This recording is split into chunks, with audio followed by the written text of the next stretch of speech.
Yo, what's up? Welcome to Kinda Funny Games Daily for Thursday, April 20th, 4/20, 2023. I'm one of your hosts, Blessing Adeoye Jr. Joining me is LaCroix Poppy, a.k.a. my fellow Forbes 30 under 30, a.k.a. Tim Vlogging and Gettys. Let Tim host.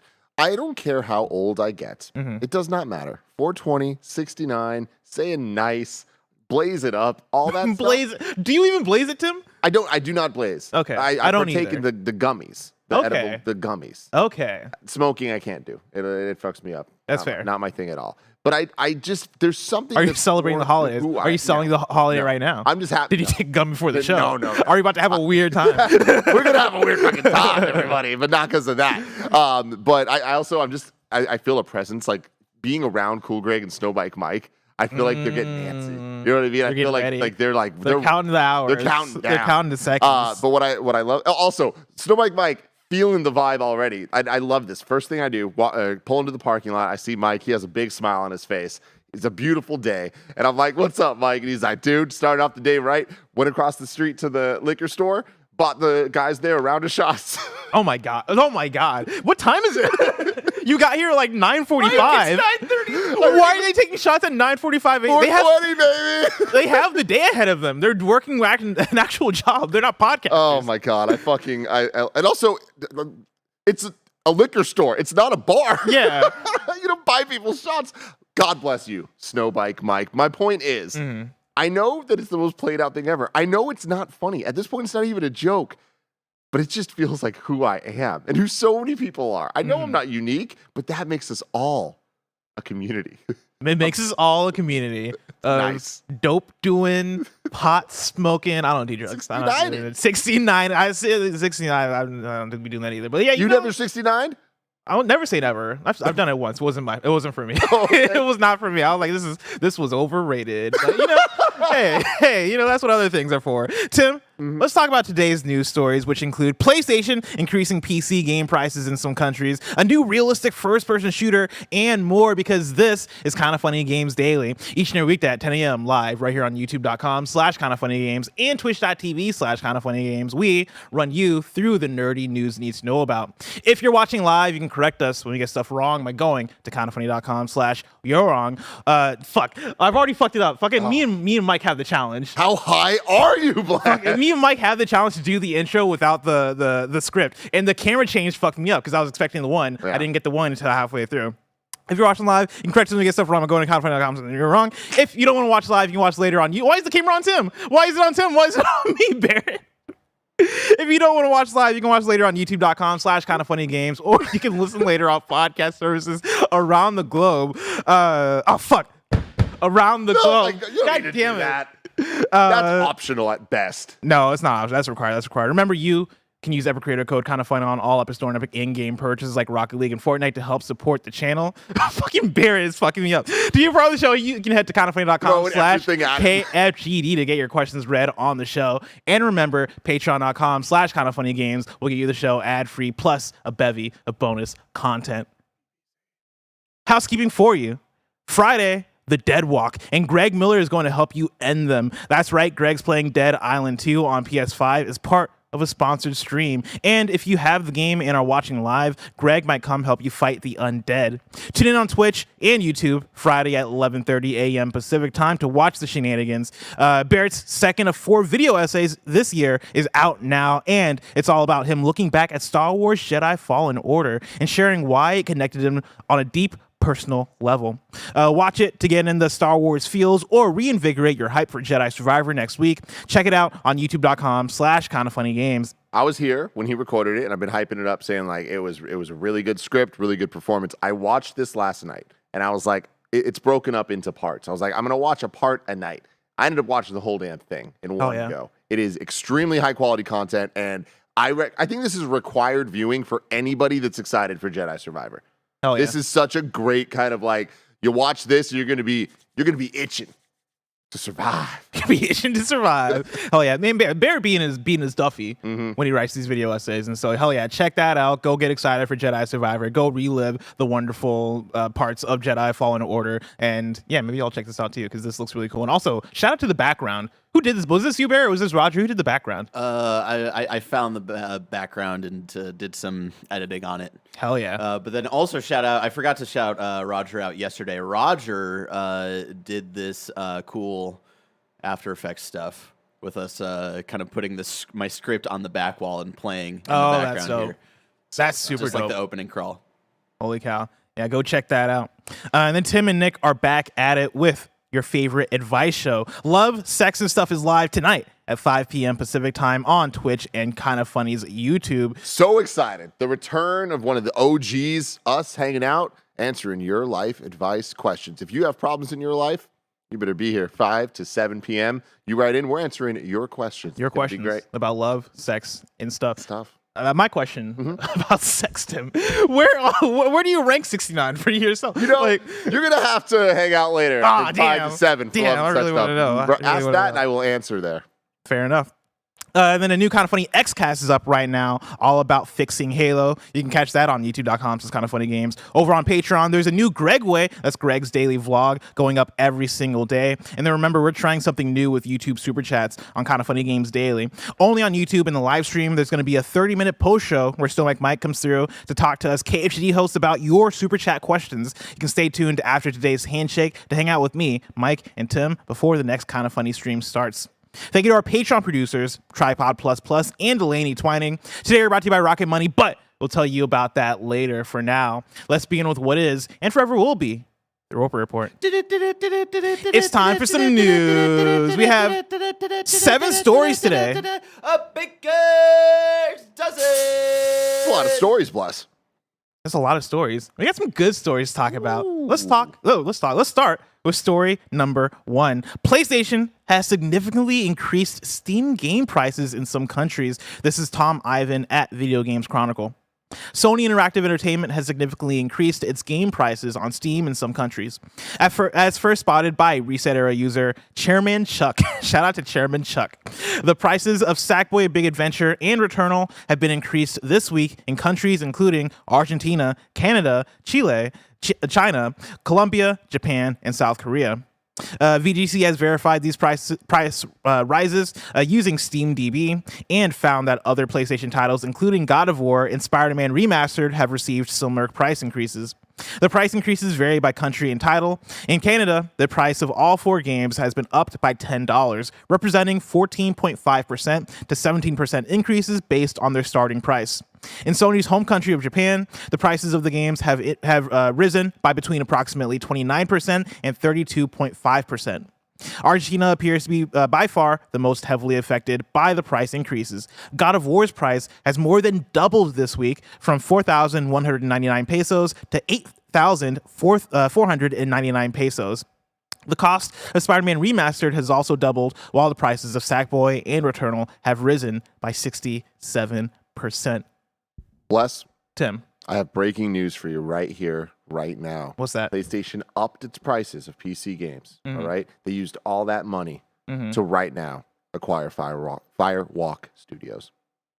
Is that really happening? That is really happening. Wait, Firewalk Studios Firewalk actually Studios been is acquired? being acquired Holy by cow. PlayStation. What the? Okay, well, let's talk about this first. That's a wild story. Yeah, we'll put. I'm putting it. Put it, right after this put it as a story. breaking news story. Put it as story 1.5 because we're going to talk about that. But yeah, no, I mean, this is wild, right? We've seen this happening over the years in terms of prices going up. Right? What's that? Oh, God.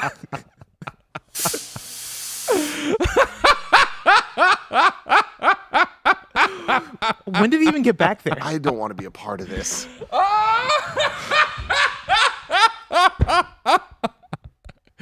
You dumb fucking bastards.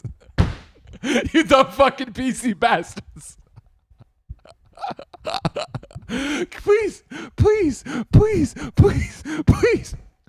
keep buying them. Please keep buying the play. We'll keep giving you the old PlayStation games and you keep buying them. We'll keep jacking up the prices and they won't even work for you. They won't even work for you. Oh my God. Yo, please, PC gamers, I know. Let me check. Yeah, it's been a week. There's going to be a new RTX 3045 D80 coming out, and man, if you put $850 of that into your fucking goddamn ice cabinet, with the coolants. And your mouse and your keybinds, then these are all going to work real good. So you should definitely pay for these new prices for your PlayStation games on your PC, for your old PlayStation games on your PC, so I can keep getting new PlayStation games on my PlayStation 5. That works so great. Works so great.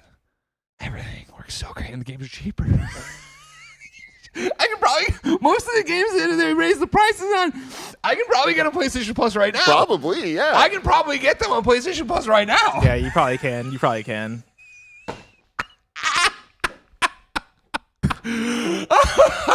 Oh my God.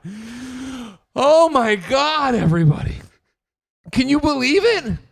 Can you believe it? 16 years in the PlayStation mines and I've won. I've just won. PC gaming, everybody knows it sucks. Xbox gaming, holy shit. Did you listen to the Xcast? All it is him and Gary hugging and crying because everything sucks. Yeah, They're this trying was. to tell themselves this Minecraft Legends at a 7 is a good game. I wasn't going to comment on the fact that the God. Xcast episode is called Fixing Halo, and that's it's It's not the first time they've had that conversation. I'll tell you what, 2023, man. We did it. We did it. Woo! Story 1.5. PlayStation acquires Firewalk Studio. How was he already disheveled? Like how he got disheveled so quickly. 10 a.m. He got disheveled so quickly. He walked into this building. He walked into this room so happy. We're like, hi, guys. And we're like, oh, this is going to be a great Greg Miller day. Here we are. When did he get back there? When the fuck did he get behind this wall? He's been back there for 2 hours. The person you saw earlier was a double we hired. Jesus Christ. Holy shit. PlayStation acquires Firewalk Studios. In the doc, Tim linked over to Business Wire, and Business Wire looked like it was down for a second. Oh, looks like it's up now. Sony Interactive Entertainment to acquire Firewalk Studios from Probably Monsters, Inc. Again, this comes directly from Business Wire. This is a press release. Sony Interactive Entertainment LLC announced today it has entered into an agreement with Probably Monsters, Inc. to acquire Firewalk Studios, a studio of industry-leading creatives developing an original AAA multiplayer game for PlayStation 5 and PC. Firewalk will collaborate alongside world-class development teams, including Bungie and Haven Interactive Studios, to define a new generation of live service experiences for PlayStation gamers. Based in Bellevue, Washington, Firewalk was formed in 2018 as part of Probably Monsters, an independent AAA game company founded by CEO Harold Ryan, former CEO, president, and chairman at Bungie, that builds sustainable game teams focusing on original AAA games. Firewalk's team of best-in-class developers, led by industry veterans Tony Hsu and Ryan Ellis, have years of collective expertise on some of gaming's most successful and impactful multiplayer titles. Probably Monsters and Firewalk announced an exclusive publishing partnership with SIA in April 2021, and now Firewalk will be the 20th studio to join PlayStation Studios. Quote, Firewalk Studios is led by a world-class team that is highly experienced and deeply passionate about creating exceptional multiplayer games that foster memorable shared experiences, said Jim Ryan, president and CEO, Sony Interactive Entertainment. I'm confident the studio's upcoming project will be a robust addition to PlayStation Studios' portfolio, and its live service and technology expertise will be instrumental in helping grow PlayStation's reach. A lot of stuff here, a lot more quotes. I think one real quick one I want to read here from Firewalk Studios themselves is saying, we've assembled an amazing team here and specifically to bring memorable multiplayer experiences to players around the world. SIE has supported our team's vision from the beginning, and with the incredible creative power of PlayStation Studio ecosystem, this exciting next step will help us transform that vision into a reality.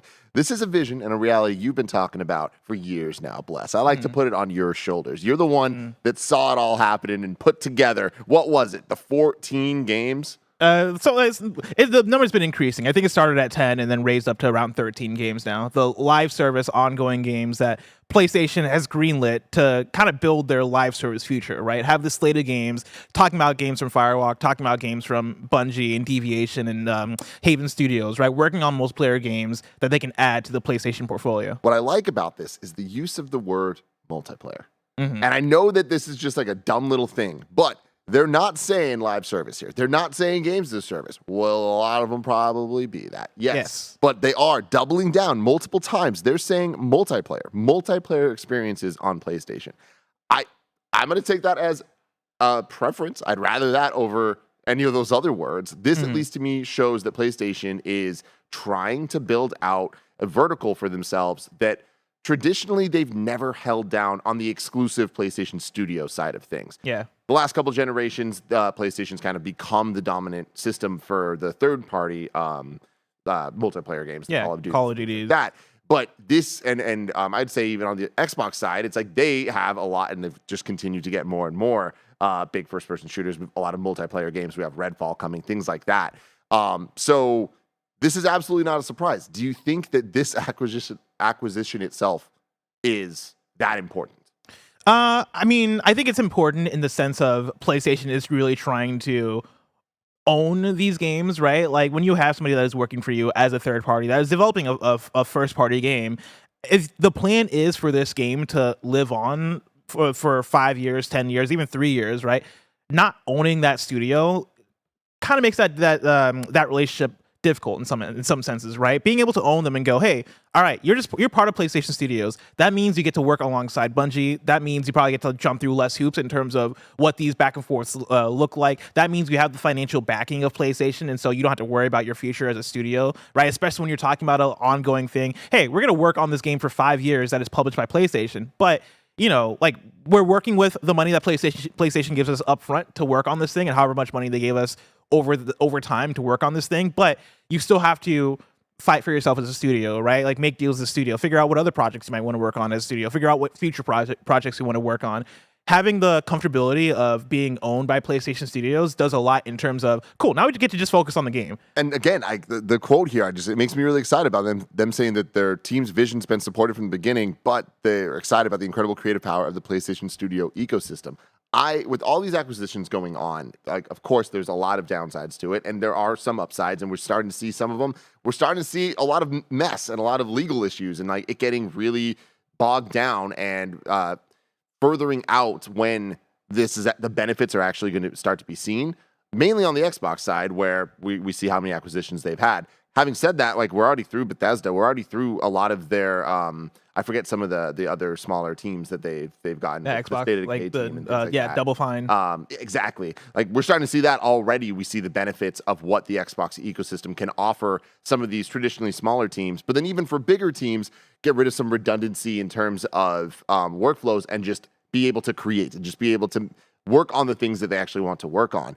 PlayStation, I think, has done a really good job so far of allowing their engine, like whether it's the Decima engine of Horizon being used in Death Stranding, or all the things that we've seen from PlayStation's push into accessibility and the options in games, translating between God of War and Naughty Dog games, and things like that, where they're kind of building a standard of expectation that a PlayStation Studios game, you should expect it to have this, and this. That's the power of an ecosystem and being able to work together. So applying more of that with more expertise, having more teams like this come in to define what the standard for multiplayer stuff is, that's an exciting future where hopefully they can answer some of the questions of the things that we don't like about current multiplayer games. Yeah, right. And I think they are building a foundation for itself. Like this is the thing that I've liked about how PlayStation goes about acquiring studios, is the fact that they acquired Insomniac after they had already had this relationship with Insomniac, and Insomniac can put out bangers for them, right? And it's like, hey, why don't we do this? Like, this just makes sense. They acquire the Returnal studio, Housemarque, after years of working with them, after years of having games like Resogun and other games come to PlayStation, and knowing that this is a studio that does good work, knowing that this is a studio that is in this place of wanting to make bigger projects, right, and wanting to transition. Returnal comes out as a PlayStation Studios game, and then that is successful, and then PlayStation goes, all right, let's scoop them up. Like, they've proven themselves. They have PlayStation Studios quality. It's an interesting thing seeing PlayStation acquire both Haven and now this studio, right, Firewalk, and it being a thing of they've not put out a game for us yet, but we're trying to build those building blocks. Because I think when you're talking about a multiplayer live service, quote unquote, game, you're talking about games that are going to take years to build, years to develop, and you're also talking about an initiative for PlayStation that right now I would say it's probably being led by Bungie. Like Bungie was probably the first big one in terms of, all right, we are committing to this. Like this is a vertical for us. This is the thing that we're going hard with. If we're going to do that, we got to get the big guns. We got to get one of the best studios known for making multiplayer and live service games. We got to bring them into the fold, and we also got to use their expertise, right? They talk about in the press release, having them talk to Bungie, having them partner with Bungie, having, Haven Studios being another studio to work with. They're building something here. And I think, looking toward Firewalk, which, again, when you look at the names, you're talking about people that worked at Destiny in the case of Tony Hsu. You're talking about somebody that that also worked at Bungie in the case of Ryan Ellis, right? You have a history of people there that know what they're doing, right? A history of people there that put out bangers. And it's funny, we just talked about this on PS Love You in our episode where we pitched our own PlayStation showcases. One of the ideas that I pitched was the Firewalk Studio project, right? Like, what are they working on? When you go to their website, you see like a lot of spacey type shit, right? A lot of stuff that invokes Destiny, and I'd be surprised if they make something that's super close to Destiny, but I wouldn't be surprised if they make a space shooter that is something that's going to be updated over time. And I think that along with whatever Haven Studios is doing and maybe a new thing from Bungie, I think those are going to be part of the wave one of PlayStation Studios multiplayer games. And I think that's very exciting. Man. They need to hit. They can't just be okay. They need to get it right, and that's hard. Yeah. But it looks like they're doing the homework. It looks like they're doing the homework. Story number 2. There's a new trailer for a photorealistic indie bodycam shooter called Unrecord. It's become an overnight internet sensation. This is Chris Scullion at Video Games Chronicle. A photorealistic first-person shooter played from the viewpoint of a police bodycam has become an overnight internet sensation. The 2-minute trailer for Unrecord, which is being developed by French indie studio Drama, shows a police officer entering an abandoned building and engaging in shootouts with numerous criminals. Co-director and programmer Alexander Spindler posted the footage on Twitter on Wednesday. At the time of writing, the footage has been on Twitter for less than 20 hours and has already amassed around 40 million views with 150,000 likes and 20,000 retweets. The YouTube version has a further 210,000 views. However, the video has also led to a number of debates, with some questioning whether the footage actually is in-game, and others suggesting the hyper-realistic visuals combined with the subject matter may be a step too far. Tim, I assumed you saw this doing the rounds yesterday. Yes, I did. And everything you just said is how this hits me. Like, looking at this, if it actually is real, because it's, you could totally just make a video and export CG renders of things. But if this is what gameplay can be, that is incredibly impressive. And I would love to play a hide and seek parkour game or something like that. The level of violence in this and the control, like you being able to interact with it and control it, and the cop angle and the body cam angle in this day and age, everything about it feels really icky, and it rubs me the wrong way to the point that I'm like, it makes me just uncomfortable. It's fucking gross. Yeah, that was my immediate reaction where I first saw this and I was like, oh, is this an FMV game? And then you look into it and they're like, no, this is real-time first-person shooter gameplay, which I still don't believe. Like, maybe this is rendered in engine, but whenever this game actually comes out, it's not going to run and play like this and look like this all at the same time. I think that might be impossible for where we're at right now in technology. But, like, it looked really impressive, so I was like, oh, yeah, what is this? And you read through the description, and I'm like, oh, fuck no. Like, this is disgusting, right? Like, you go to the Steam page, the description on the Steam page reads, Unrecord is a single-player FPS that tells a story of a tactical police officer from the perspective of his body camera. As you work to solve a complex case, you'll need to use your tactical and detective skills to succeed. And I think there are ways to make a game like this that could be done. Like, if this was just an FMV game where we made choices, it'd be one thing, right? I'd be like, all right, cool, whatever. Not my cup of tea, but sure. This being a game that takes place from the perspective of a body camera that has such realistic looking imagery to it, and you are playing as a cop, and you are like going against killing criminals. It's just, oh man, there's so much about it. I do not like that. Yeah. So yeah, it's a weird one where I wonder where this is going to go. Like, again, the question of is it real, I think, is an important one. Yeah. Like, what's this even going to do otherwise? But anyways, yeah, such a technology, man. That with great power comes great responsibility. Exactly. And I feel like there is a line, and I feel like that line doesn't necessarily need to be the same for everybody. In my opinion, this is crossing my line. Yeah. It reminds me a little bit of Abandoned in terms of What the fuck is this? Don't bless. Not to invoke Don't abandon. invoke abandon. But like abandon was a similar thing where it's like, oh yeah, graphically this looks cool. Oh, what the fuck? Is this a Kojima game? Is this not a Kojima game? Hey, developer, tell us more. And they're just not, they do not shoot straight with us. This is one where I want to know, like, I've seen some of the back and forth between the developer and other people on Twitter that are like, is this real? Like, is this going? And he's like, oh yeah, it's 100% real. Like, it's an engine, all this stuff. Like, show me. Like, I want to see more. Like, show me your work. I find it very hard to believe that this is how the game is gonna look and run when you actually put this thing out. But hey, crazier things have happened. Maybe, I don't know. We'll see. Yeah. It's called Unrecord. There's a lot of. It's gross. Story number 3. Humanity gets a release date. This is Sal Romano at Kamatsu. Do you think when never mind. I was gonna make a biblical joke. I was gonna be like, you think when God was creating the world in the Bible in Genesis that he said the same thing? Humanity gets a release date. It's on the 7th day. I'm sorry. Then it got delayed. And then it got delayed. This is story number 3. Humanity will launch for PlayStation 5, PlayStation 4, and PC via Steam on May 16th. Publisher, Enhance, and developer THQ Limited announced. On PS5 and PS4, it'll be available as part of PlayStation Plus, the game catalog for PlayStation Plus Extra and Premium members. Hell yeah. PS Plus Extra gets another one. Yeah, another one. Do you see this trailer? No, I didn't watch it. It just looks fun. This whole game just looks weird in a way that I fuck with. Like, I want to play this when it comes out. Greg always talks about the PS3 era, when he kind of like really got into covering PlayStation over at IGN. And like, this is the type of game this is a PS5 version of those games, right? Yeah. Like this really, it gives the, not the last man, the last guy, right? Mm-hmm. The vibes of that and all that. So, I mean, it's cool. It looks like an Enhanced Games. Well, it is coming from Enhanced Games, which they typically make cool, artsy, like kind of like really cool looking games, right? Like they did Tetris Effect, they did Res Infinite, and like you play those games and it's like, wow, this is an experience. Like you play those in VR especially, and you're like, wow, I'm going through something right now.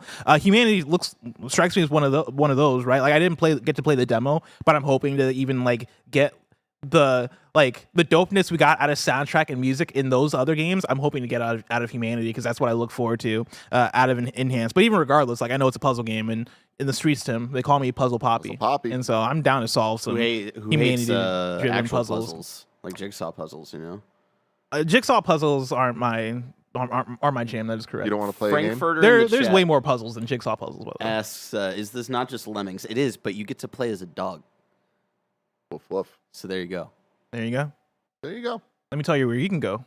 Patreon.com/kindafunnygames. Over on Patreon.com/kindafunnygames, you can go and get the show ad-free. And speaking of ads, let us tell you about our sponsors. That was a 10. Shout out to Rocket Money for sponsoring this episode. We all love gobbling up content, and we have an understanding of what subscriptions we use. Or do we?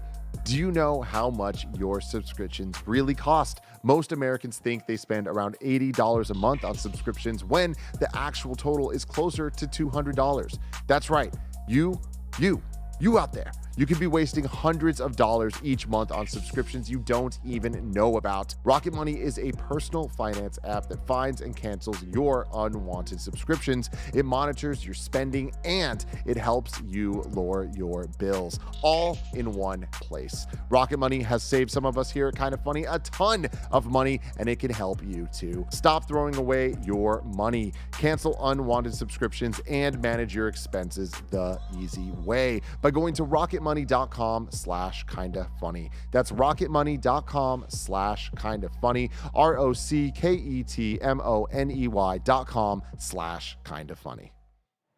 And we're back with story number 4.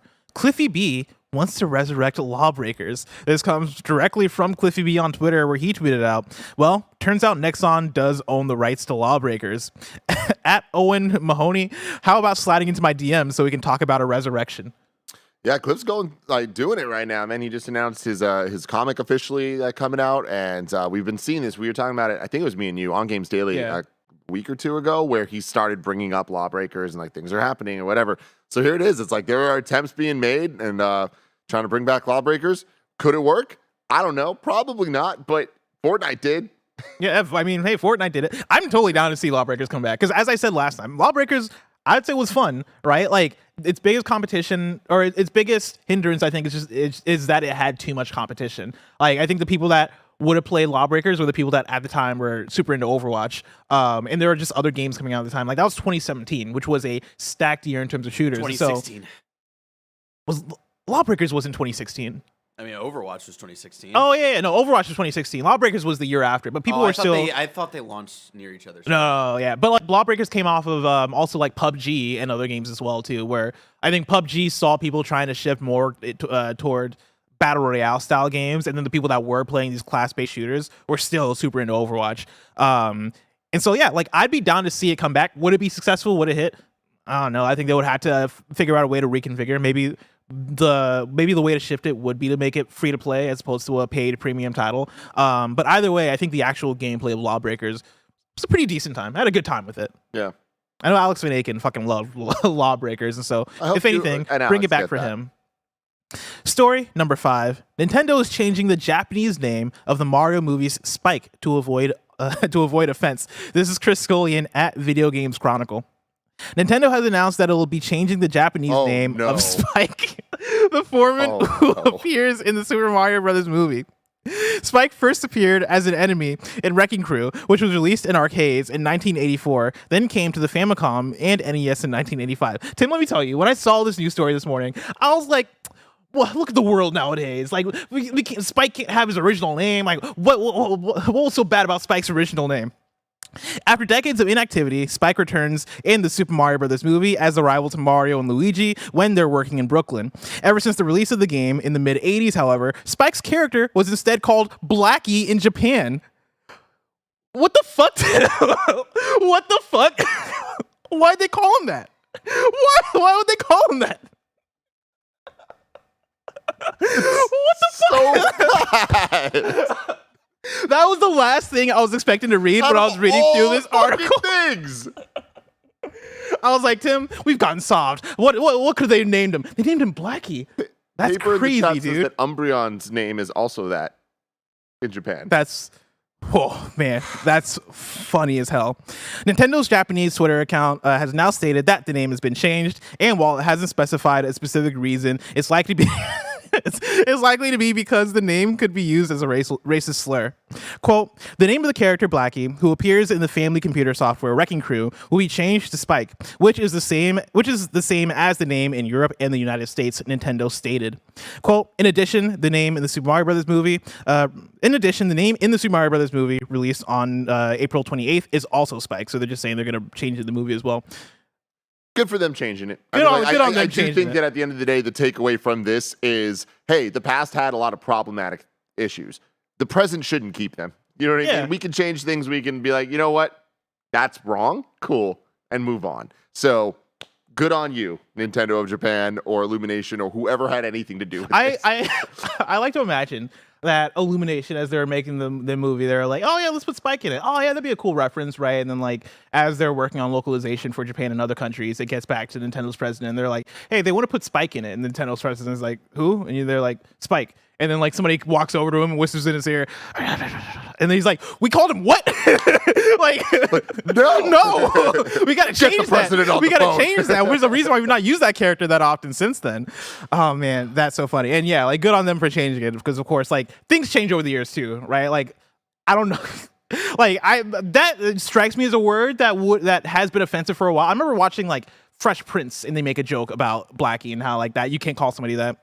And so like I know that's been a thing for a while, but yeah, like in Japan in the 1980s, them calling a character that I'm sure they were like, oh yeah, let's call him whatever. And like over the years, it's like no, we know now that that's a thing you shouldn't call somebody. That's a thing that a character shouldn't be named because there's a lot of negative racist connotation to that. And so good on you for changing that, Nintendo. Like yeah, Tim is showing me an image of Spike from back in the day, and like it's just a dude. Yeah. Wild stuff. Ugh. Really funny Just story. a normal man. Just a normal man. Story number 6. Ready at Dawn and Downpour Interactive have been impacted by meta layoffs. This is Justin Carter at Game Developer. Hours after Meta said thousands of layoffs were to come, it appears 2 of its game studios were affected. Now, former employees at developers Downpour Interactive and Ready at Dawn have said that they were among those cut by the tech giant. Quote, Ready at Dawn was a wonderful studio full of incredible people, wrote one ex-staffer. If you see anyone from Meta and Ready at Dawn in particular looking for positions, please signal boost them, end quote. Meta acquired the California-based Ready at Dawn in 2020. Before and after that acquisition, it made various VR games such as Lone Echo 2 and Echo VR, the latter of which will shut down in August. In 2021, Meta acquired Downpour, which created the 2017 VR shooter Onward. Staff were told by Meta this morning that employees will be notified about who is being let go. At the time, a specific division believed to be impacted was Reality Labs, the makers of the Quest VR headsets and other mixed reality products such as Oculus. The new string of cuts are part of Meta's attempts to restructure its teams and management hierarchies.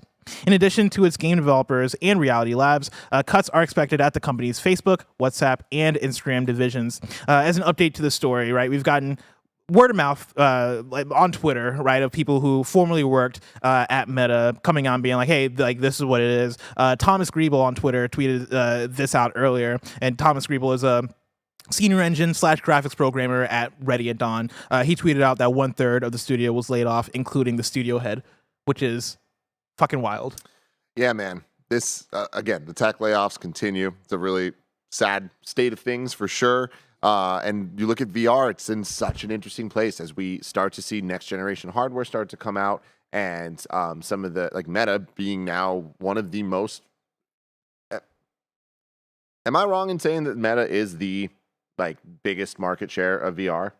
One of, for sure. Like, I don't know what else would even, like, what would be against it. Yeah, that's probably a good I think, call. yeah, let me know if I'm wrong. I know about this. PlayStation VR was like very high selling, but I don't know how much it compares to Meta, but I would say those are the two. But having these teams, like we were just talking about the PlayStation stuff of them working on the multiplayer side of things, like VR, they're figuring it out and they're trying to push the tech forward, trying to find what are the use cases of experiences or games or platforms, whatever it is using VR. And like, I want to see the success of it. It's really sad to see the people that are doing it right. The ones that are kind of like leading the conversation in a lot of ways, they're getting hit, and it's like just to not see the level of success necessary to really support it and push it to the next level. But that maybe there's a sign there of just where VR is in the marketplace of like, what is the cap for this? Like, when is the experiment phase over? And it's like, all right, cool. This is what VR can be. Yeah. To echo what you said, right? It's upsetting, right? Like it's the current state of tech where we're seeing a lot of tech layoffs, and like both of us probably know people that have been laid off in the tech space. Ready at Dawn, to bring people up to speed, right? If you don't recognize them from the VR projects, they were the ones that did the Order 1886 back in the day, right? And then shifted to VR stuff, got acquired by Meta / Facebook, and then like you see where they've ended up now. And like for me, on the flip side of, we talked about PlayStation acquiring Firewalk and like what that means and like the good aspects of that. But for me, this is one of the scary parts of what acquisition can look like, where it is, hey, we're an independent studio. We get acquired by a big company to do bigger and exciting stuff. And when that big company has layoffs, that then trickles down to you as a studio that's under that company. And again, that's the scary part about it. That's the risk when it comes to acquisition. I hope to see the people that got laid off land on their feet, right? Like I hope they're reached out to by other people in their space, right? I hope they're able to also get severance and all that. But yeah, like you hate to see it. And to your point too, like I'm curious on what this does for Meta in terms of what their exclusive content looks like, what their in-house content looks like, right? Like, do we continue to see Meta double down and put out unique stuff in the space and support VR in the way that they want to see it thrive, right? Because like they are, I would say, like to your point of Meta being the biggest in the VR space, I think at the very least they're the ones that like go hardest in terms of trying to make it a thing. Yeah. And so yeah, like if Meta ends up not doing VR, right? Not that that's what this means, but if we end up getting there, then I think the VR space starts to look fairly bleak, right? You then look to Apple and go, "What do you have?" And if Maybe this June, pointing to June, and if they don't have something that stacks up, then it's like, "Oh man, all right." Like I guess VR is starting to sunset a little bit, but yeah, again, hope to see the people that got laid off here land on their feet. Final news story for the day, story number 7. THQ Nordic have announced another showcase. This comes directly from THQ Nordic on Twitter. Another year, another lineup. Be sure to save the date for our hashtag THQ Nordic Digital Showcase live on August 11th, 2023. This year's showcase will not only include world premiere announcements, but also updates and reveals for previously announced games. Tim, if THQ Nordic is doing a showcase in August, what game is going to close out the Gamescom opening night live? Ooh, wait. I'm making a joke on opening night live, but yeah. Oh, God. Oh, that's hilarious. Yeah. THQ Nordic is a bit interesting, right? They've done this a bit now, and they kind of have some fun announcements sometimes. Like, it's like things that you wouldn't necessarily expect. Like, it wasn't during one of these, but infamously Barrett predicting Battle for Bikini Bottom, and then they did it, and then we got the Cosmic Shake. Like, I think Cosmic Shake was at the last one. Yeah, exactly. Yeah. So it's like just THQ Nordic. They own so much. There's so much access to stuff that destroy all humans, and that like we're gonna get probably more of those things. Like I don't know which ones are even left, but like PS2, Xbox original era games. Hey, we're gonna give them a nice little up-res. See if they are successful, and if they are, maybe it gets a new sequel. That's kind of cool. On the other side, I know that there's like a million THQ Nordic things that like aren't necessarily my cup of tea. I know Time Splitters is the one I'm waiting for. I think we're very far away from that. That's one of those games of, is it real? I don't know. I hope it is. Yeah, when I look back at the THQ Nordic showcase for 2022, to go through it real quick, right? You got Alone in the Dark remake, Destroy All Humans 2 reprobed, Space for Sale, Gothic 1 remake, Jagged Alliance 3, The Valiant, Tempest Rising, Knights of Honor 2, Sovereign, Outcast 2, Recreation, Way of the Hunter, AEW Wrestling Fight Forever, Stuntfest World Tour, SpongeBob SquarePants The Cosmic Shake, and then a South Park game. I forgot that they announced an upcoming South Park game. Yeah, and I think that's like that would be probably the one thing I'd be looking forward to. I don't know if it's too early to get something from that, but I hope it's not, because I think that what we've seen from THQ Nordic, if they're going to do this digital showcase, I feel like they need to build that identity and build on that identity. So I feel like they've done a good job so far of earning their keep of like, you know what? This doesn't need to be an email. We have a showcase. We have enough to talk about. We could build something to get our audience excited for a showcase every year, to get updates, maybe some fun announcements, and see where things are at. I would hope that South Park's at a place that they could show something, because we didn't get gameplay last time, I don't think. So, and even if it's just like an idea more of like what this South Park game is. Yeah. I'd love to see more AEW Fight Forever. That's one that's been in a weird place where we've gotten trailers for it, and like I feel like it's gonna be out before this. Will it? Like that's my thing is, I would love to get a solid release date, and it's out next month. I think that would be the strong way to do it.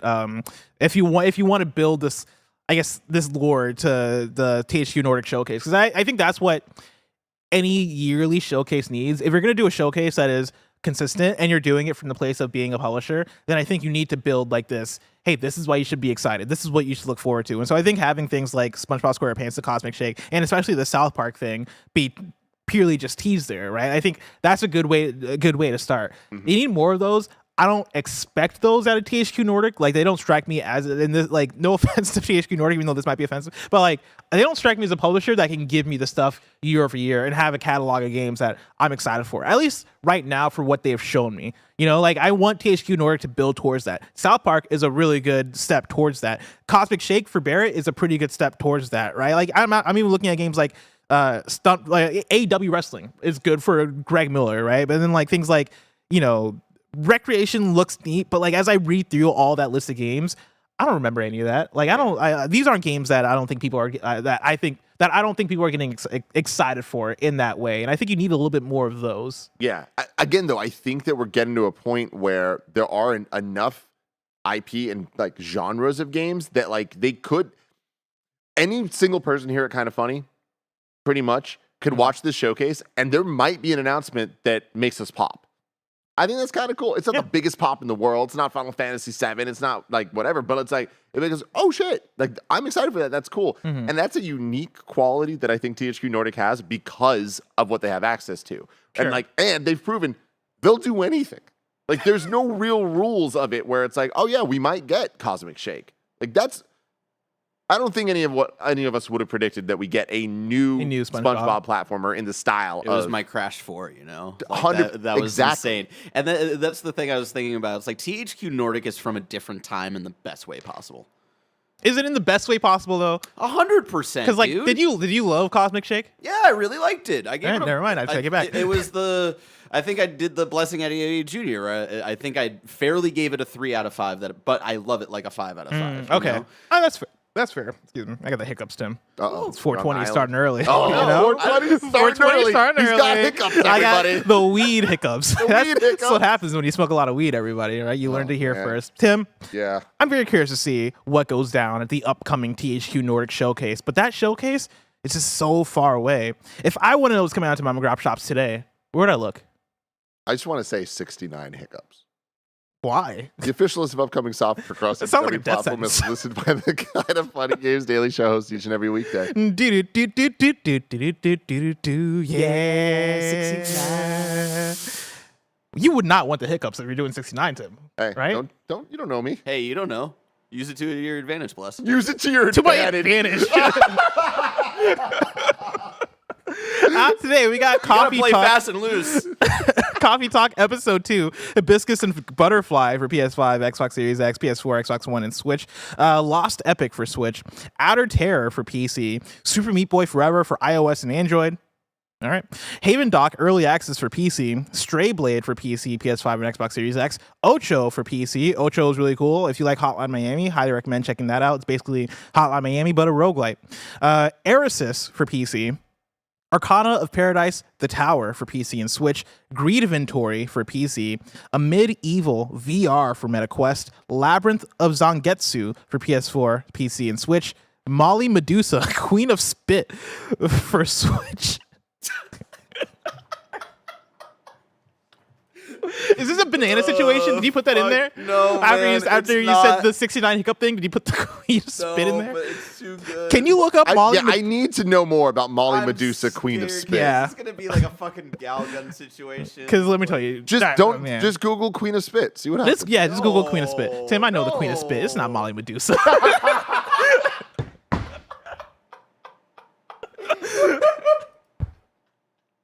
Not her. I'm telling you, it's not her. Oh man. What a day it's been. Remember when Greg showed up? That was the same episode. Remember when Nintendo had a character named Blackie? Like, what the fuck is going on there? You're putting out a Zelda. Fix that shit. Mr. Sun's Hatbox is out today for Switch and PC, and then 10 Hearts is out today for everything. Right now, Barrett has up footage of Molly Medusa, Queen of Spit. Tim, how would you describe this?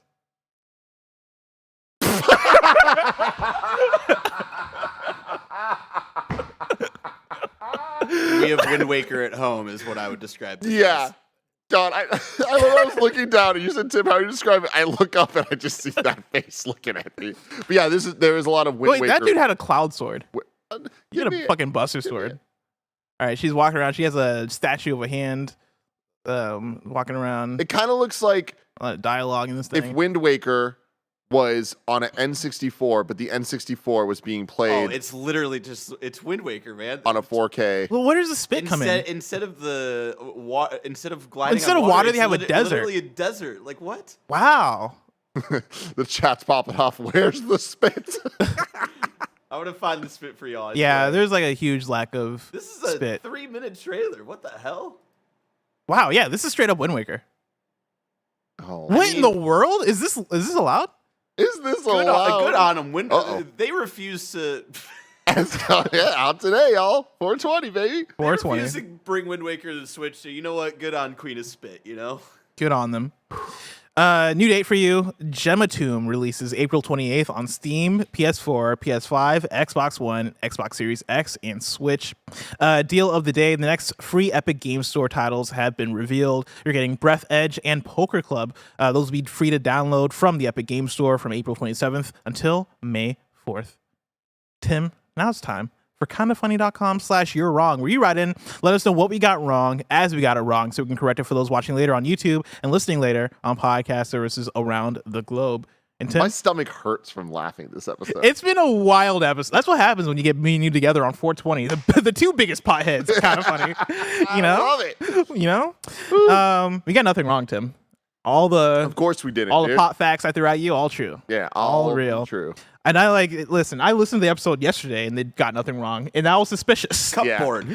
And so, cupboard. That was a great episode. I also ended up watching it last night after Barrett's video finished and it auto played Games Daily. And I was like, you know what? I'm going to listen to this. And I went to KindaFunny.com, says you're wrong. I put in a test thing and it worked. And so, yeah, nobody writing in. I also fixed a thing where it says Barrett's username in Thank you. in the thing. I don't know why nobody ever fixed that. So yeah, when you go to KindaFunny.com, says you're wrong, it doesn't have Barrett in there anymore. Thank you. Stop pretending to be me, you fucking weirdos. Instead, I put Joey's name in there. No, I didn't do that, but now I will. Tim, that's been it for Kinda Funny Games Daily. That's what you got. That's a fun Thursday episode for you. Tomorrow's hosts are going to be Tim and Steve Spawn. Hell yeah. Tim, while we're hanging out, we got time. We do. Let's hang out. There's a couple things happening today. Yes. One, right after this, I believe, is the Division showcase. Where did you catch this? I did. They're talking about the Division 2, the Division Heartland, and the Division mobile game. Mm-hmm. Does that do anything for you? No. Okay. I'm very happy for Greg. All right, fair enough. Are you? I'm curious about. I mean, I like Division 2, and so I'm gonna check that out. Also today is Lil Wayne is hosting the Street Fighter showcase. Right. I wonder. I'm hoping we get the song. Oh, like the Lil Wayne song is gonna be in the game. I hope so too. Like, just do it. God, is there? I want to hear that Lil Wayne giggle. It's been too long. I want to hear. Been listening to Wayne for a while. It's 420, which actually really great timing from them. But I just want to hear the him putting on the lighter. That you hear, but when he's about to rap a dope verse. Yeah. That's what we need. Yeah, I want the Street Fighter. Is that something you're gonna tune into? I'll probably check in. I'm not gonna watch it live, but I'll see what's up. I want to know what's going on. Okay. I'm very excited for Street Fighter 6, man. I was talking to my brother about it yesterday. I was like, there's so many games coming out. And I was like telling him, so we got the bangers, obviously. Mm-hmm. Like the big, of course, I'm playing Jedi, and of course I'm playing Zelda for Tim Geddes. Yeah.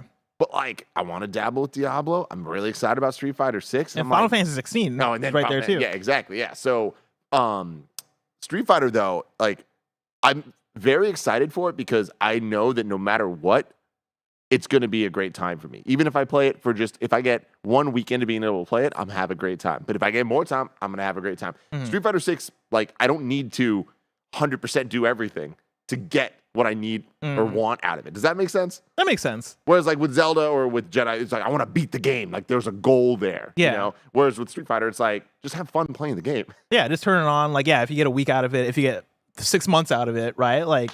It's fun either way. Is there anything that is left for them to talk about that would sell you even more on the game? Honestly, at this point, I'm just fingers crossed hoping that the single player isn't a total bore fest. I hope that it's good. Because I know that at the end of the day, Street Fighter's gameplay it's 10 out of 10. It's Street Fighter. And they care. They're trying to get this one right. We've played it. It's fun as hell. But I just feel I like single player in fighting games. And broken record here, but NetherRealm, I love what they do. Yeah. I don't think that Street Fighter 6 is going to be anywhere close to that. Doesn't seem like they're trying for that. They're trying something different. I hope what they're doing works. I'm hesitant about it. I don't think it's going to. But I hope I'm wrong.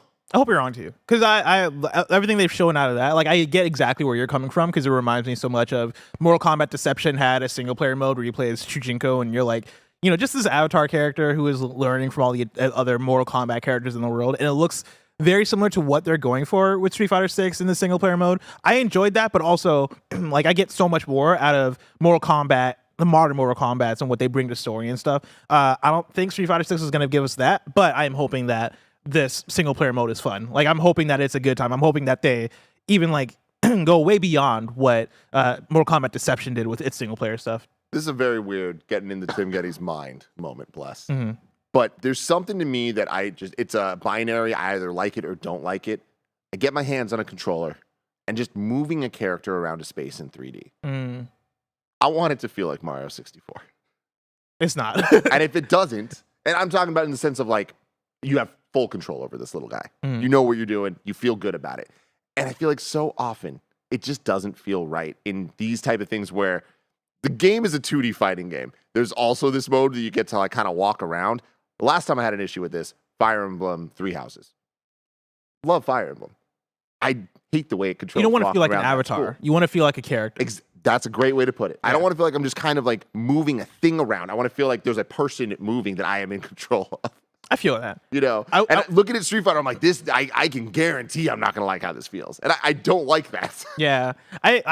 So if you played the beta, they have the lobbies that you run around in, and I have to imagine that the single player is going to feel exactly like that. And the one thing I will say to it is that they have a button that you can press that'll then bring up different moves that you can do in the 3D space. And so you can do the Shoryuken or like if you're the Chun-Li upside down spinning kick, you can do that stuff in real time in the 3D world. And just in the lobby, I'm using that to like platform over things, right? Okay. Like I'm using the Shoryuken to like get above the like railing areas so I can get to this other area in the thing. Like already I'm having fun playing around in the 3D space. Now, does it feel like Mario 64? Does it feel super smooth? No. And again, I feel weird saying Mario 64 because like people are gonna be like, oh, like that's insane to say. But I'm just saying like how bad on the other end. Yeah. Some of these. And I don't think it's feel. that bad. Like I know exactly what you're talking about in terms of, oh yeah, this is very much I'm just an avatar running through the world, and it doesn't feel like I'm playing a game. It feels like I'm ushering myself to the next menu item or whatever. In a weird way, like I was really first thinking about this and like the differences with Pokemon Scarlet and Violet,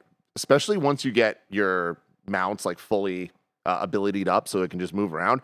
It feels like Mario 64 moving around. If you want to just get from one place to another in Scarlet and Violet, you're controlling that character, especially on the Miraidon and Koraidon. And it's like, oh, this feels exactly how I want it to. When I jump and I glide and all that stuff, I'm like, this just feels good. And I just want these things to feel good. I feel that, too much Tim. to ask? Tim. Ryu, make me feel good. Tim, make Tim feel good. All right. We've said a lot of things this episode. We have. I was going to make a reference to the Queen of Spit. I was possibly going to make a reference to having hiccups during 69. Yeah. Utilize it. Utilize it, everybody. Yeah, you got to utilize it. You have it at your disposal, all right? Just use it. Just use it. Tim, that's enough of that. All right. Remember, of course, right here on Kinda Funny Games Daily, we're doing something new with YouTube Super Chats. On Kinda Funny Games Daily, only on YouTube in the live stream, there's going to be a 30-minute post show where Stoic Mike comes in to talk to us, KHD hosts, about your Super Chat questions. You can stay tuned after today's handshake to hang out with us before the next Kinda Funny stream starts. This has been Kinda Funny Games Daily. Each and every weekday live right here on youtube.com/kindafunnygames and twitch.tv/kindafunnygames. We run you through the nerdy news you need to know about. Until next time, Game Daily. That's not the Queen of Spit. I know her. That's not her. Holy shit. Mike, how are you doing on this beautiful 420?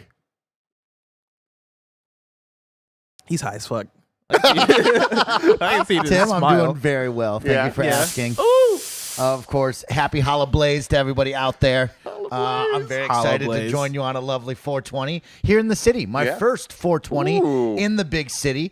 We're doing a lot of content today, so I will not be running out to Golden Gate Park or anywhere, particularly cool for our 420 shenanigans. But we have our own shenanigans going on here in the spare bedroom, like tonight. Tim, you and Nick are doing what? Love, sex, and stuff live, Yes. 5 to 7 p.m. We're going to be hanging out. Mike and Joey are going to be helping curate the questions, getting everything in. It's going to be a damn good time. Will we get an appearance from Craven Moorhead? I don't know. Moorhead, always excited to appear for this show is right. One of my favorites. And of course, on 420, it's a special day for love. Maybe you share a doobie, share an edible, maybe take some dabs together. Who knows what lovers do out there on their lovely 420 day. But guys, we are back again for another fun Kinda Funny Games daily post show where we talk with you, the Kinda Funny best friends, and jump into the chat. And of course, you can get involved by using your super chats over on YouTube if you want to dive deeper into one of today's stories, or if you just have a fun topic of discussion, or maybe you just want to ask Bless, hey Bless, where'd you get that t-shirt? People were asking about it earlier today. The t-shirt? I don't know. I There's just got only it. one answer. kindafunny.com/store. There Exactly. it is. That is correct. That's right. Of course, you can get involved over on Twitch as well. If you use your bits, you can write your message alongside your bit donation, or you can resubscribe at the tier 1 through 3 level, or for free with Prime Gaming. You can leave your message right then and there. But we want to use this time to hang out with all of you, have a little bit more gaming discussion away from the computers, and just have us hanging out and having some fun. Tim, Yeah, it's 420. it is. It's time to talk all things games. Carlos writes in. This one is for you because we've answered this before, but it's always good to have a fun check-in with you. Are you guys still playing Marvel Snap? And if yes, what's your go-to deck, Tim? Okay, I've been playing every day, multiple times a day. Still? Jesus. Yeah, I think there was one day since launch that I've missed. Wow. And on top of that, Gia plays more than I do. Okay. Oh my Still. God. She's about to eclipse me with collection levels, which is I'm just very impressed. I'm having a great time. I love this game. I think it just keeps getting better. They've done such a good job of updating and fixing things when there's problems. On the financial side, I feel like I've bought every season. I felt like it's been worth the time and fun that I've had with the game so far. And if they keep this up, it's like this is a perfect situation for me. My deck that I use right now is what people call a Shuri deck. I don't have Shuri still, but I have a variation of that Shuri deck, and I freaking love it, man.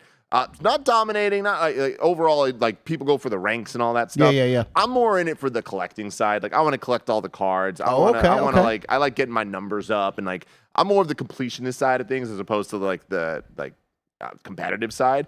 Having said that, I'm nothing to shake a stick at. I win a lot. I want to dive into the monetization with you really quick. Let's do it. Of course, that was a hot button topic that we talked about coming into this of like monetization has to be figured out early. They got to find the right sweet spot. You'll have some give or take from the community, but eventually you're going to have to land on it. How do you think monetization is going thus far? And how many variants have you bought? And what kind of dope variant art do you have? Great questions. I think that the monetization that I feel compelled to do, which is the season passes, is fairly priced. And it's $10 a month, and you just get access to the entire season chapters and getting the rewards from that. And so far, I'm like, I want to support this because I'm having so much fun, and they keep adding the new locations and the new cards. Like, I constantly feel like I'm getting the right amount of new content to not be overwhelmed, but to be satisfied. So $10 a month to me, that really sounds great for the amount of fun I'm getting out of this game. All of the other monetization is off, and I feel needs more tweaks when it comes to buying variants, when it comes to them putting up bonus cards of like when there's exclusive variant like bundles and you do the math on the translating their currency of golds to real life dollars. Yeah. And it's like y'all are expecting me to pay $80 for some variant cards, and like they try to like boost it with like you also get credits, you also get all this other helpful stuff, and it's like that's true, but like I feel like I should pay like $3 max to get one of these variant cards, not $80 for sure. And even just buying the variants, to answer your question, I feel like they're okay priced to feel good every once in a while when you get one and keep them kind of special. Okay. But I do think it's bullshit. Like I do feel like there's a lot of things where I'm like, I just want these cards. Like you're making this so difficult. And like there's way too many economies now. You go in, there's like 5 different stores. And it's like, it's just too much. Too much. All right. Bless, of course, there was a super chat asking about your T-shirt. That was a special Pride Month T-shirt in collaboration with the Rooster Teeth store back in the day that you could get. We had some great Yeah, I didn't know if colorways it on was that. still available. I think it might be though. Might be. Okay. It might be. Go check kindafunny.com. Check it out. I do love check this it out. shirt. Check it out. Lorenzo writes in and says, do you guys think that Ubisoft is done with Watch Dogs? Watch Dogs 1 and Legion never felt as incredible as Watch Dogs 2 to me, and it often feels like the forgotten Ubisoft property behind the big ones, Far Cry, Assassin's Creed, Rainbow Six Siege, etc. Blessing, I'll go to you. Will we ever see more Watch Dogs? I think so. Watch Dogs seems like one of the franchises that Ubisoft holds as like one of its core single player open world franchises, right? Like Assassin's Creed is obviously the big one, right? And then you go to something like Far Cry, but I think Watch Dogs probably sees enough success where it's like, oh yeah, this is something we like, this is something we believe in. And of course, yeah, Watch Dogs 1 I think fell short of what people's expectations were. Watch Dogs 2 I think got a lot of love, and then Watch Dogs Legion very much came and went. But I would attribute that partly to like the quality of the game, right? Like I think Watch Dogs Legion, I played a bit of it and I thought it was fine. But I think even more so that just got caught up in all the launch titles releasing around the time, because if you remember that was the beginning of the PS5, Xbox Series X generation, and so like you had that competing with Spider-Man Miles Morales and Astrobot and like a bunch of other games that are coming, Forza and a bunch of other games that are coming out around the time, and even its own Assassin's Creed, like Assassin's Creed came out around that same time too. Yeah, and so like there was just so much much noise happening around that time where I think Watch Dogs Legion kind of just got washed away in the message of everything. But I don't think the performance of Watch Dogs Legion would lend to Ubisoft being like, all right, no more of this. Because as Ubisoft, you still need to put out a variety of games, right? Like they're doubling down a lot on Assassin's Creed. You see them announcing Assassin's Creed Red and Assassin's Creed Hexy, and like those are going to be some of the future ones. You see them gearing up to probably put out Assassin's Creed Mirage sometime soon. Assassin's Creed can't carry the whole team on its back. Like you need some variety in your single player slate, and I think Watch Dogs would be that. I think Watch Dogs has the name recognition and the IP recognition to hold it up still. Well said right there, Bless. Let's talk about that kind of catalog they got, Tim. Is it too much? Far Cry, Assassin's Creed, and Watch Dogs. It is Ubisoft to its core right there when I say those titles. But you also see them dabbling in some multiplayer. Is it enough to say, hey, we need to cut Watch Dogs and maybe make something new in this single-player open-world checkpoint map system that they normally have? Or do you stay with the foundation that you got? I see Watch Dogs as still on the up and up. I don't think that it's hit a point of being a failure yet, or being like, there's no point of no return yet. To Bless's point, I think Watch Dogs 1, there was excitement for, and then it came out and it was kind of like, this ain't the one, but like a number 2 could be interesting. And then 2 came out and wasn't loved by that many people, but the people that played it enjoyed it a lot. And I think that Legion didn't turn those people off. I think that it kind of just was trying to find a new identity for what Watch Dogs can be in a modern space. So I think that they still have a couple more swings left in them before they should give up on it. I think that the next Watch Dogs, I hope, has the potential to be the biggest one yet. But I do think that a lot of positioning and timing, and we need to see a new Ubisoft. And Bless and I keep talking about this. Like, it has to be coming soon. It has to be. I hope. I'm going to go on the opposite side just for fun here. I don't think we will see any more Watch Dogs. I think that is the new Ubisoft. It is time to cut some of the fat. You do have the staples like Assassin's Creed, and I do think Far Cry is here to stay. That Watch Dogs really never found the correct footing between the two of them, in my opinion. And so I think it is time. The three of them. I meant between those two other titles. But yes, I think it is time to bring back Splinter Cell and try something a little bit different with your single player formula, right? Like we have 2 already gigantic open world single player games. Is there enough room for 3? I don't think there really is. Maybe it is time to try something and dabble something new. So it will be interesting to see. I wouldn't be surprised though if we never see a Watch Dogs again. Like if we announce it 5 years from now, I'd be like, oh yeah, and never talked about Watch Dogs. I can see it either way, right? I think the open world game is Ubisoft stuffy, right? Like that's kind of their that's part of their identity. That's what a lot of people know them for, right? And Assassin's Creed is kind of the king of that for them. And then you have Far Cry right under that, and then probably Watch Dogs right under that. But I do want them to explore more, right? Like I think, what could you do if the Splinter Cell game that you have announced ends up being a hit, right? Like, do you then double down and go, all right, we got to make Splinter Cell part of our core portfolio? What happens if Star Wars is a hit for them as well, right? Like, does that, and Avatar, Frontiers of Pandora, what happens with those games? Remake. Prince of Persia, what if that ever comes out? But yeah, I think when we're talking about the fat that Ubisoft has to cut, right? I think you're talking about the Skull and Bones of the world. I think you're talking about maybe the Prince of Persia remakes of the world. Don't do that to me. At least the current version of it, right? Like let's figure out a way to do that where it actually works and it actually looks great. What about Beyond Good and Evil 2? Yeah, cut that. Will I ever see that? That was never a real game. I mean, we'll never see that. But also, yeah, just come out and say it. Just come out and say, hey, like JGL came out and told me to sign up for the Space Monkeys program. I know. He said, Mike, give me your music. Fake game. Give me your graffiti, Mike. And I said, damn, JGL, you got me, baby. You got me, JGL, man. I hope they make your Batman movie. Something that I don't think people talk about enough is the fact that Beyond Good and Evil is a Zelda-like, like an old school dungeon Zelda-like. What the fuck? Like, they were trying to Breath of the Wild Beyond Good and Evil. Like, maybe they shouldn't have done that. Maybe they should have just done a Beyond Good and Evil 2.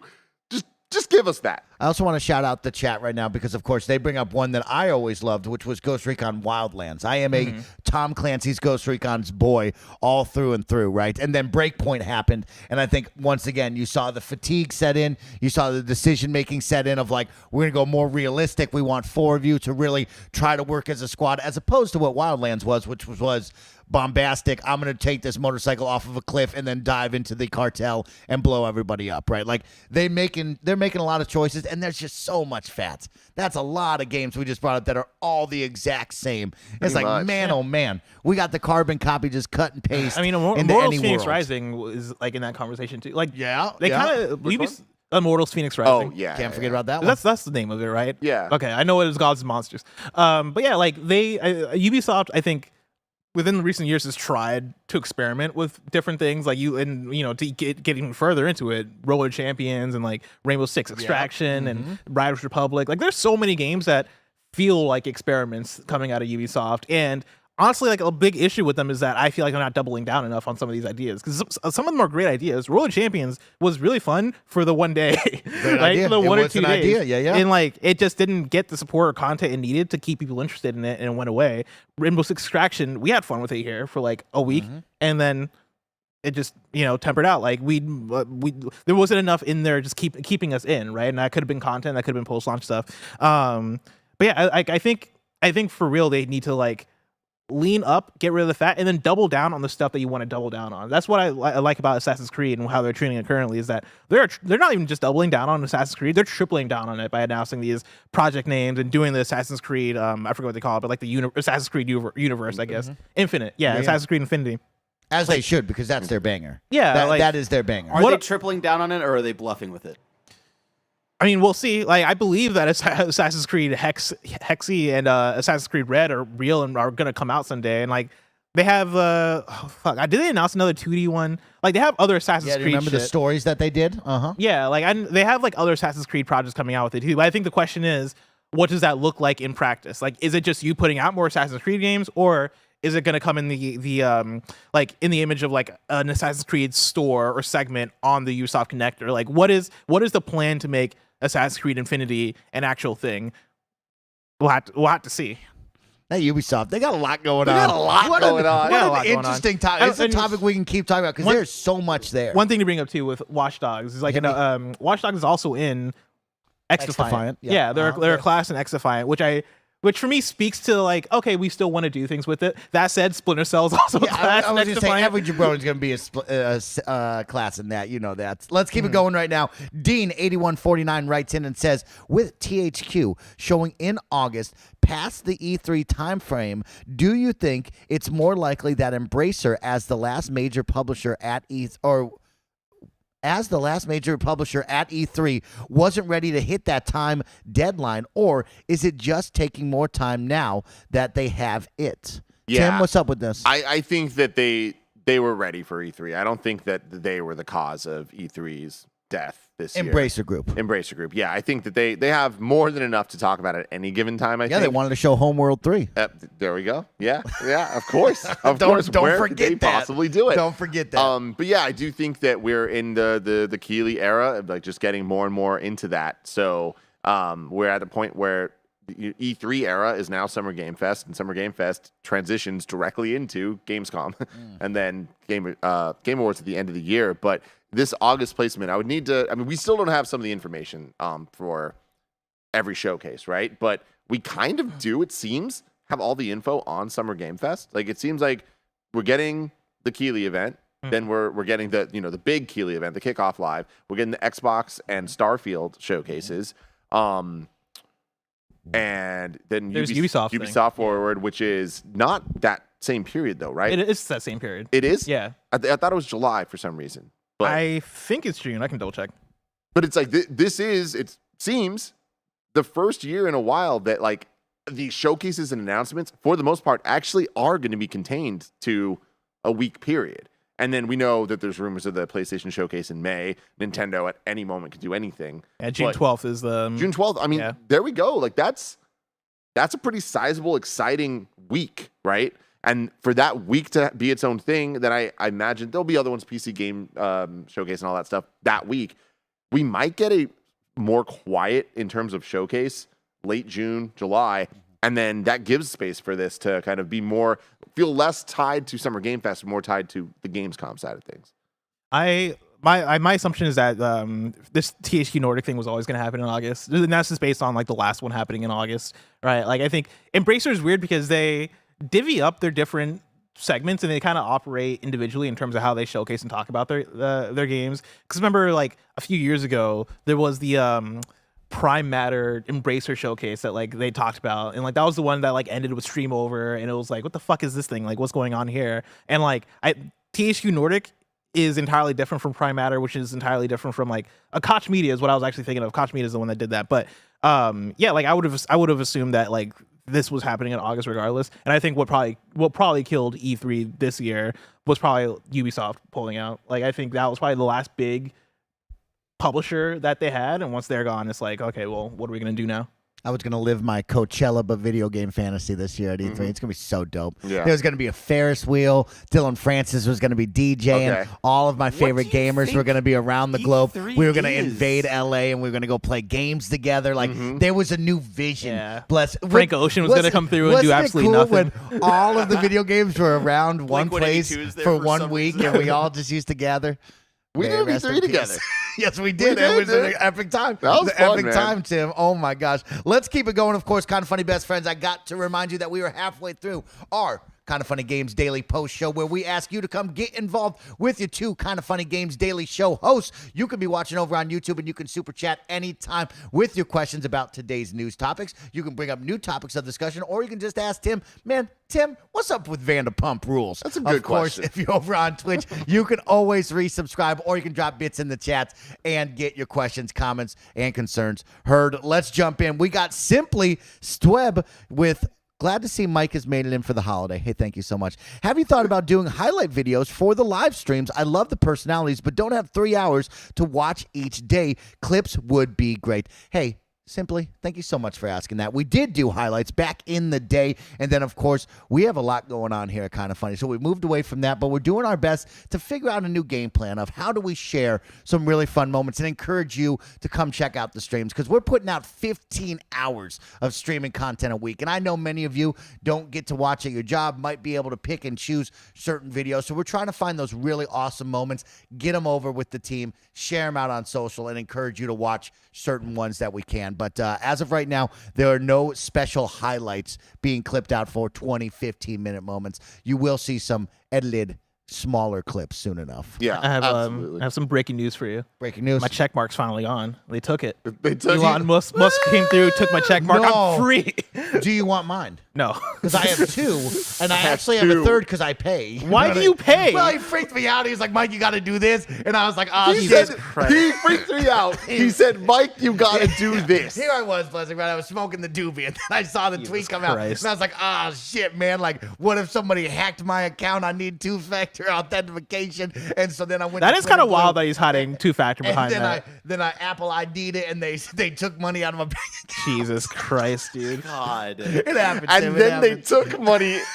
I'm sorry. It's my official rule, and I've said this a couple times. If you pay for Twitter Blue, you're a dweeb, and I'm sorry, Mike, but you're a fucking dweeb. I mean, I had to do it. You know what I mean? So didn't have to do anything. I You bought did it, it. Bless. I bought it. So, You know, I also bought didn't have to it. buy it because you no, get it through well, Kind of here's Funny. the whole unbuy thing. it now. Here's the thing. Here's how it went, okay?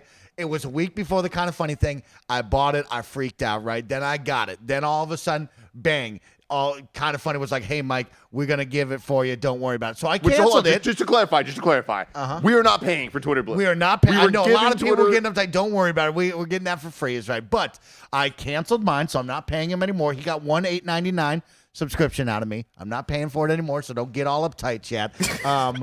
But yeah, if you mean would it's like pain. mine, I'll give you No, mine. I'm you know good, what I mean? I'm good. Okay. I can't have Kind of Funny's logo next to my name when I'm tweeting about the Queen of Spit. it's weird. Definitely You can. better check yourself. Is right. Bless, it's weird because, like, yeah, like next to your tweets, I don't see it. But if I go to your profile, it's still there. Really? Oh shit, bro. I mean, they don't know how to fucking Oh work yeah, like anything over there. I It's clicked it's over to gonna my be a profile and slow it flashed a rollout. little bit. So yeah, Twitter has its shit together in terms of the engineering. I'm sure. Oh, Let's yeah, keep it going. 100%. Shout out The to 10 Bander employees. SN for the $4.20 super Nice, chat. thank you. Why just a THQ show? Why not all of Embracer? You know, Tim it's a Geddes, great- what's up with that? It's a really good question. I don't know.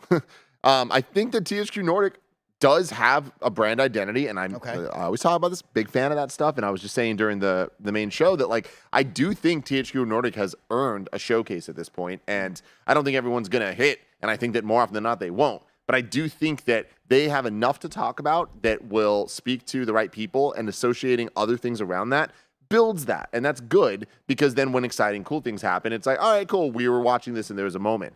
I feel like with Embracer, there's not that identity. Like, I don't think that people think of Embracer as like a cohesive thing. It's kind of just like an overlord. That's the thing is I view Embracer as a parent company to where like I think Embracer probably views Embracer as a parent company because you look through, you go to their website and it is like one, it's very businessy, right? It doesn't come off as like hey, we're making video games that were fun. Like that's not what Embracer is when you go to Embracer.com. And they also have here, 12 operative groups, 135 studios, over 850 franchises. And then you go through the groups and it's THQ Nordic, Playon. You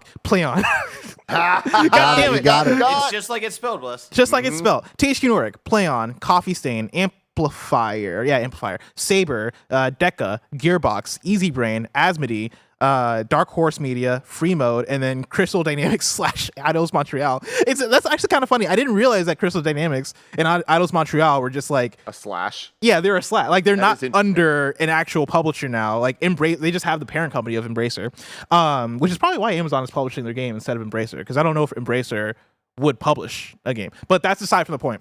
But it's also the point. Yeah, it's like they're just a parent company. It's like they're not what we associate with people throwing showcases. Exactly. And so like they honestly, if they did do a showcase, like if they found like a brand identity that was Embracer family and treated it as these are all different publishers that are under us in different groups, but this is our family moment, that could actually lead to a good showcase. Because like between all of these, we should pitch it, Bless. We should host the it. showcase and host it right here in the spare bedroom. That'd be sick as hell. Because between all these studios, we'll do the work for you.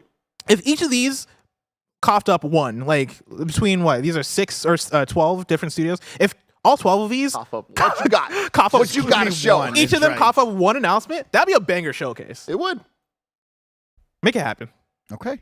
THQ and Embracer. Mm-hmm. Just not like the last one that we had to watch. Do better. Because that one was just play on when they were still Koch Media. When they were just Koch Media, right? And that was the problem, is that Koch Media made a brand under Koch Media called Prime Matter. Yeah, that was bad. And Prime Matter was responsible for a bunch of games. Games like Scars Above and Payday 3. Yes. We're still waiting on that one. And then there's other play on games that like Saints Row, Mike. Did you know Rattler in the chat has the right way to pronounce it, Bless. Koch Media. Oh, I don't think that's right. Just so you know. Listen, I've been on Koch Media, and that's not them.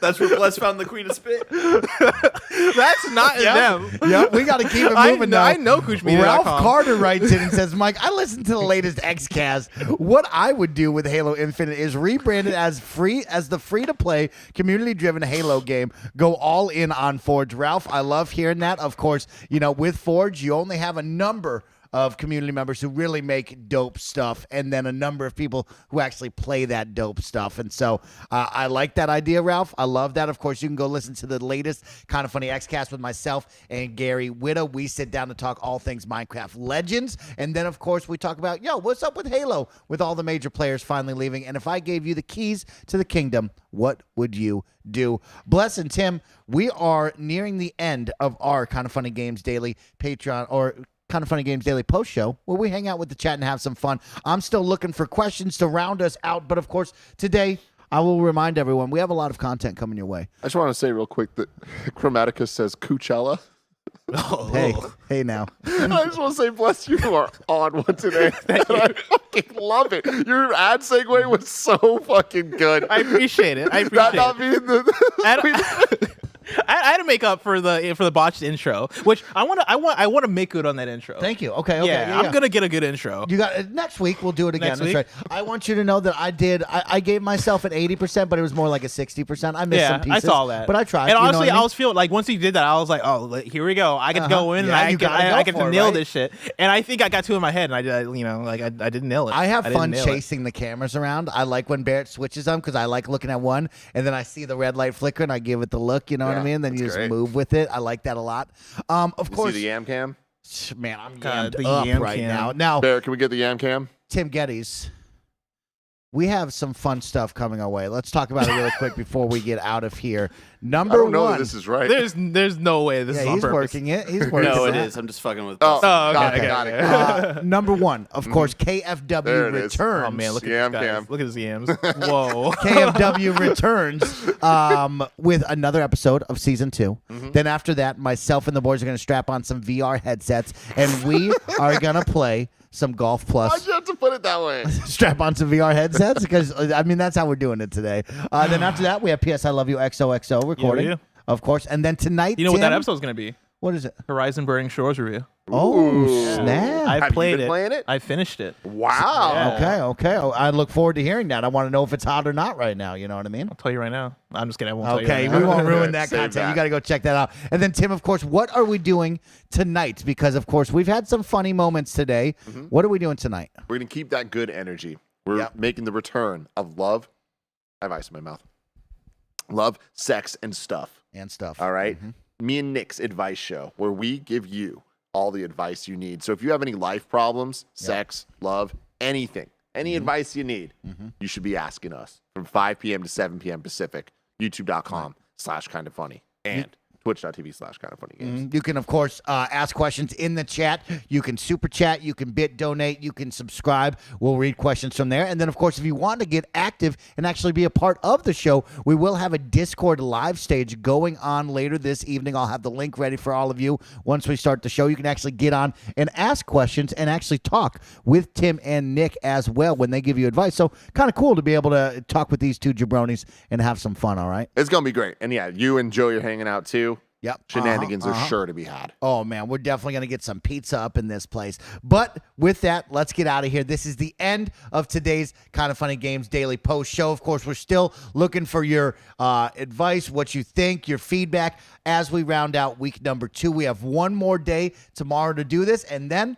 we'll head into week 3. Maybe we'll make some changes. Who knows? Maybe we cancel it. I don't know what I'm going to do yet, but we'll find out next week on Monday. Until then, thanks for tuning in. Thanks for hanging out with us. We'll see y'all tomorrow. Goodbye.